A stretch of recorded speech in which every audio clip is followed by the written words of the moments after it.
जय हिंद दोस्तों, मैं अमित और आप हैं अमित एजुकेशन सेंटर 21 के साथ। तो जी हाँ दोस्तों, आज हम लोग पढ़ेंगे हिंदी यानी वर्ग दशम का हिंदी पढ़ेंगे। जो काव्य खंड है यह पाठ 9 है। यानी अगर आप 2023 बोर्ड की तैयारी कर रहे हो तो आपके लिए बहुत इंपॉर्टेंट होने वाला है, क्योंकि काव्य खंड को याद करना बहुत ही जरूरी होता है। और अगर आप याद हो गया तो क्वेश्चन आंसर आपके साथ कुछ नहीं होगा। तो जब सबसे पहले हम लोग इनके जो कवि हैं इन कवि के बारे में पढ़ लेते हैं। उसके बाद में इन कवि के द्वारा कौन से कविता लिखा गया है उस कविता के बारे में पढ़ेंगे। तो जान लेते हैं, यह जो कविता लिखा गया है कुंवर नारायण जी के द्वारा लिखा गया है और इनका कविता का नाम है एक वृक्ष की हत्या। एक वृक्ष की हत्या, इनके कविता का नाम क्या है जी? हाँ, और ये कवि के नाम क्या है? कुंवर नारायण। तो चलिए इनके बारे में कुछ पढ़ लेते हैं जो हमारे और आपके लिए इम्पोर्टेंट होगा। सबसे पहले ऊपर लिखा हुआ है कि कुंवर नारायण का जन्म 19 सितंबर 1927 ईस्वी को उत्तर प्रदेश लखनऊ में हुआ था। इनका जन्म कब हुआ था? 19 सितंबर 1927 को उत्तर प्रदेश लखनऊ में हुआ था। अब दोस्तों अभी जान लेते हैं, उत्तर प्रदेश की राजधानी लखनऊ है। अभी वर्तमान उत्तर प्रदेश के मुख्यमंत्री योगी आदित्यनाथ जी हैं, ठीक है ना। तो वहीं पे इनका जन्म हुआ था। अगर एक कविता लिखने की शुरुआत लगभग 1950 में किए। अपना कविता लिखने की शुरुआत कब की है? 1950 में। यानी 1950 में इनका कविता लिखने का जो भी मतलब स्टेटमेंट था, जो भी प्रक्रिया था, यह शुरू कर दिए। आगे चलते हैं, इनकी प्रमुख रचनाएं। इनकी प्रमुख रचनाएं, रचना मतलब क्या क्या लिखे हैं? तो लिखे हैं चक्रव्यूह, परिवेश, हम तुम, कोई दूसरा नहीं आदि। इन्होंने बहुत सारे काव्य खंड को लिखा है जो हम इसमें कुछ संक्षेप में ही दिए हैं। आगे देखते हैं, कुंवर नारायण पूरी तरह संवेदना के कवि थे। कुंवर नारायण जी थे पूरी तरह किसके कवि थे? संवेदना के कवि थे। आगा अब इनके मतलब जो जीवनी है एकदम हम संक्षेप में लिखे हैं। यानी अगर आप इतना याद कर लेते हैं तो आपके ऑब्जेक्टिव इनसे मतलब इससे लड़ जाएगा। चलिए अब आगे चलते हैं। इनके द्वारा कविता लिखा गया है एक वृक्ष की हत्या। एक वृक्ष की हत्या का मतलब समझ लीजिए। अगर आपसे पूछ देगा कि एक वृक्ष की हत्या कविता को किसने लिखा है तो आप कहेंगे कुंवर नारायण जी ने लिखा है ना। जिनका जन्म 19 सितंबर 1927 को। स्थान कहाँ हुआ था? हाँ, एक कविता कब लिखना शुरू कर दिए? ओके, चलिए तो इनके द्वारा लिखा गया एक वृक्ष की हत्या। एक मतलब एक वृक्ष मतलब होता है पेड़। पेड़ देखें आप लोग, वही पेड़ जो बड़ा बड़ा होता है। हत्या मतलब होता है मार देना, काट देना, हटा देना। हत्या मतलब होता है काट देना। क्या कर देना? काट देना। कोई दिक्कत? चलिए अब आप लोग बुक में मिलेंगे। अगर आप हमारे वीडियो को देख रहे हैं तो आप अभी भी कलम किताब लेकर बैठ जाएं, ताकि सब चीज़ सुनने से होता ही है। अगर आप लिख लेते हैं तो यह आपके लिए बहुत ही, हम कहते हैं कि यह अमृत के समान होगा एकदम। चलिए, कहा गया है कि इनके द्वारा कवि कहते हैं, कवि क्या कहते हैं तो सुनेंगे ध्यान से। कवि कहते हैं एक वृक्ष हत्या में, अब की घर लौटा तो देखा वही नहीं था वह बूढ़ी चौकीदार वृक्ष। हम तो एक मिनट, अगला है, जो हमेशा मिलता था घर के दरवाजे पर तैनात। यानी अब की बार नहीं, यानी कवि जो है कहीं से लौट रहे हैं तो देखे कि वहाँ बूढ़ी चौकीदार वृक्ष नहीं है। अब यहाँ पे चौकीदार किसको कहा गया है? वृक्ष को। किसको कहा गया है? वृक्ष को। यानी कवि के कहने का मतलब यह है कि मेरे दरवाजे पर यह एक पेड़ है जो चौकीदार की तरह काम करता है। जिस तरह अब देखिए चौकीदार की तुलना क्यों किया गया है तो आप देखते होंगे कि चौकीदार की अगर कहीं भी ड्यूटी लगा दी जाती है तो वे एकदम एकाटक निगाहों से, है ना, उस वस्तु की या उस व्यक्ति की या उस स्थान की निगरानी इनके हाथों में रहती है। मतलब उसी पर देखते रहते हैं। तो कवि कह रहा है कि एक चौकीदार बूढ़ी वृक्ष, चौकीदार मतलब पेड़ को कहा। किसको कहा गया? पेड़ को, जो इनके दरवाजे पर है। तो कभी लौट रहे हैं तो इनके दरवाजे पर वह नहीं मिलता है। अगला है कि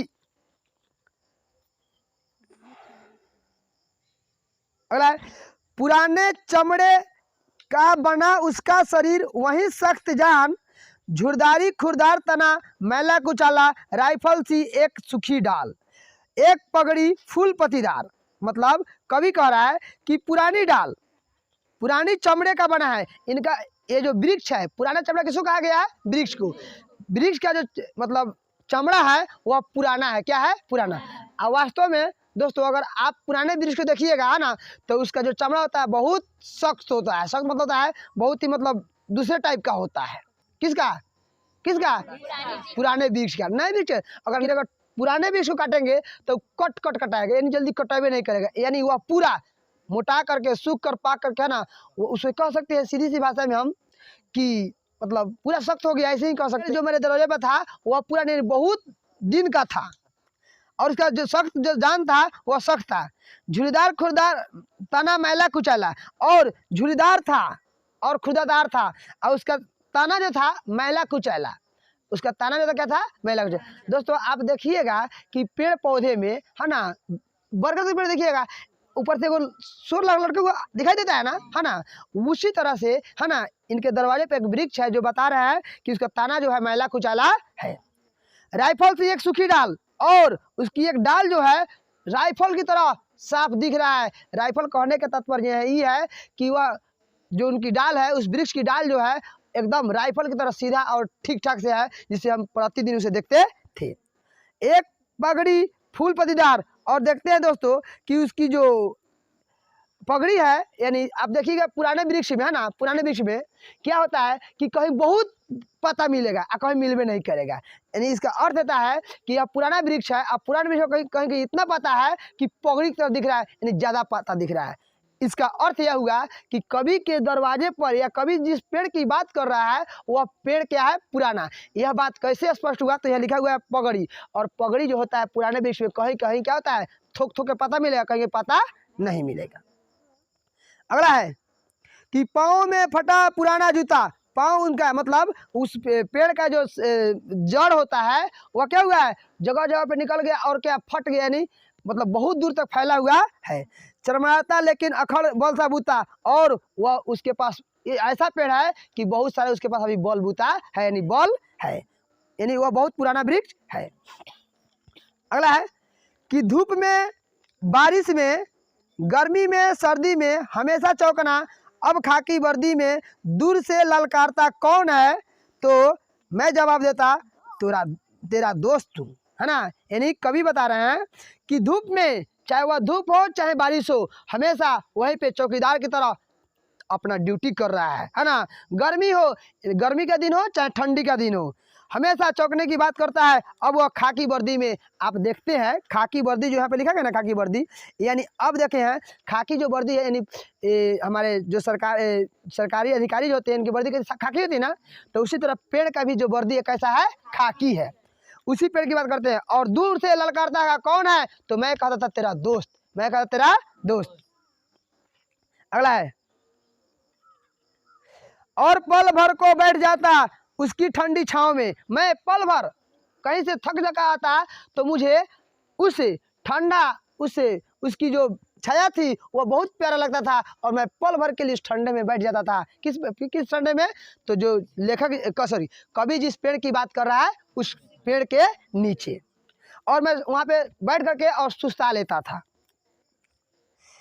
दरअसल शुरू से ही था हमारे अंदेशों में कहीं एक जानी दुश्मन कि घर को बचाना है लुटेरों से, शहर को बचाना है नदीरों से, और देश को बचाना है दुश्मनों से, देश के दुश्मनों से, ठीक है ना। बचाना है, सॉरी अब यहाँ तक अर्थ जान लेंगे।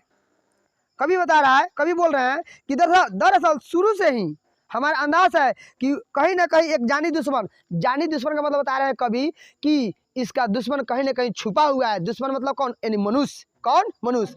यानी उस पेड़ को काटने वाला कौन है? मनुष्य है ना।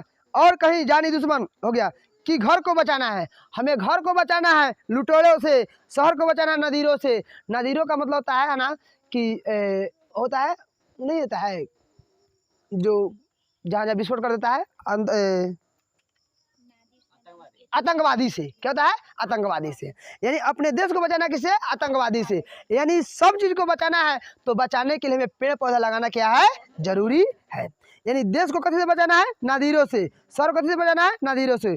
और घर को कथी बचाना है? लुटेरों से। दोस्तों आप जानते होंगे विभीषण की कहानी, घर फूटे तो जवार लूटे, कहानी सुने ना। रावण की मृत्यु का कारण क्या था? विभीषण, रावण के मृत्यु का कारण क्या था? विभीषण। तो दोस्तों ये क्या बताता है? रावण के मृत्यु का दोष विभीषण को दिया है। यह क्या बताता है? तो यह यही बताता है कि अपनी बात अपने भाई क्या, अपने बहुत करीबी व्यक्ति को भी नहीं बताना चाहिए। यानी यह क्या बताता है कि रावण की मृत्यु हुआ जो विभीषण के चलते हुआ, यह क्या बताता है? यह नहीं बताता है कि अगर रावण अगर अपनी बात विभीषण को नहीं बताया रहता तो राम जी क्या उसको वध कर पाते? तो यह साबित करता है कि अपनी बात किसी को नहीं बताना। तो वही कवि बता रहे हैं कि घर को बचाना है तो लुटेरों से बचाओ, और शहर को बचाना है तो किसे बचाओ? दुश्मनों से, नदीरों से बचाओ। और देश को बचाना है तो देश के दुश्मनों से बचा लो। अगला है बचाना है नदियों की नाला हो जाने से। और बता रहे हैं कभी यहाँ पे कि नदियों, बहुत सारे लोग हैं जो नदी को नाला बना दिया है, वही में टाल कचरा खींच रहा है, लोग दहवा रहा है, सब कुछ कर रहा है। तो इनको बचाना है, यानी उसमें कचरा वचरा नहीं फैलाना है। अगर फैलाते हैं तो उससे हमको ही हम ही क्या होंगे? ग्रसित होंगे, और हम क्या पड़ेंगे? बीमार पड़ेंगे। और कभी बता रहे हैं कि हवाओं को धुआं हो जाने से, हवा को भी, हवा में जो भी धुआं रहता है उसको हो जाने से बचाना है, यानी हवा में धुआं नहीं होने देना है। खाने को जहर हो जाने से, और खाना में जहर होता है उसको भी बचाना है। मतलब इन सभी चीज को बचाने के लिए हमें पेड़ लगाना क्या है? जरूरी है। अगला है बचाना है जंगल के मरुस्थल हो जाने से, और बचाना है उसकी जंगल हो जाने से। बचाना है जंगल की मरुस्थल हो जाने, यानी मरुस्थल जानते हैं ना, यानी अगर आप वृक्ष लगाएंगे तो कभी मरुस्थल नहीं होगा। तो कभी बता रहे हैं कि हम सबको वृक्ष लगाना चाहिए, न कि वृक्ष काटना चाहिए। हाँ, वृक्ष काटने के समय पर काटे, अगर एक वृक्ष काटते हैं तो हमें 2 वृक्ष लगाना चाहिए। अगर वृक्ष नहीं लगाएंगे तो आने वाले दिन में मरुस्थल बन जाएगा, और हम भी क्या हो जाएंगे? बिना वृक्ष के शुद्ध ना हवा मिल पाएगा, ना शुद्ध हमको ऑक्सीजन मिल पाएगा, और नहीं हम स्वस्थ रह पाएंगे। अगर बचाना है तो हमें क्या करना चाहिए? वृक्ष लगाना जरूरी होगा। बचाना है उसके जंगल हो जाने से, और हमें बचाना, सॉरी यहाँ पे दोस्तों गलती हुआ है, बचाना है मनुष्य को जंगल हो जाने से। यहाँ पे छूट गया है दोस्तों, यहाँ पे मनुष्य होगा, क्या होगा? मनुष्य के। और बचाना है मनुष्य को जंगल हो जाने से, यानी हमें हर मनुष्य को यही बताना होगा कि तुम हर जगह पे वृक्ष लगाओ, न कि इस जंगल को समाप्त करो। तो थैंक यू दोस्तों, आशा करते हैं कि आपको सारी बातें समझ में आ गई। चलिए थोड़ा बताएंगे आप लोग। चलिए खड़ा हो जाएंगे आलोक कुमार खड़ा हो जाएंगे। आप बताएंगे कि यहाँ पे एक बूढ़ी चौकीदार किसको कहा गया है? पेड़ को।